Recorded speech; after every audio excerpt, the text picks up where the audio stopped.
labo, mais comment il pourrait nous aider? Si on sent pas la différence, c'est qu'elle est imperceptible.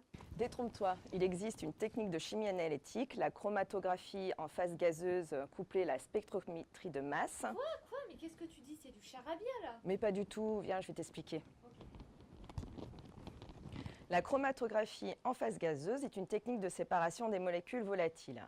Un des moyens pour analyser ces différentes molécules est la spectrométrie de masse. Cette technique est basée sur la détermination des rapports masse-sur-charge des molécules ou atomes présents dans l'échantillon analysé. Ici, notre parfum. On va faire un tour au labo pour qu'il t'explique. Ça marche.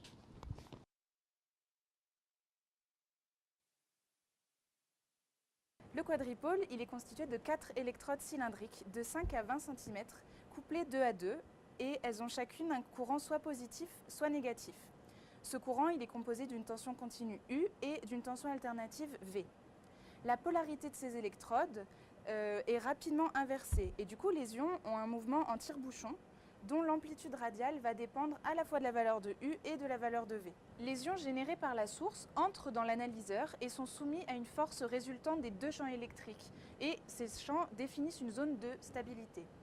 Les ions adoptent alors des trajectoires oscillantes qui obéissent aux équations de Mathieu et qui vont traverser le quadripôle en fonction de leur stabilité.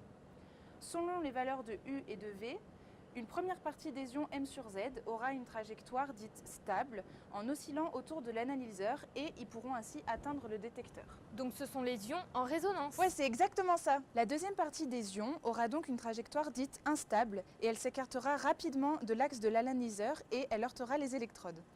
Ainsi, ces ions vont se décharger et ils seront entraînés par le système de pompage. Par conséquent, ils n'atteindront jamais le détecteur. Ainsi, la police focale a encore frappé et les malfaiteurs ont été incarcérés.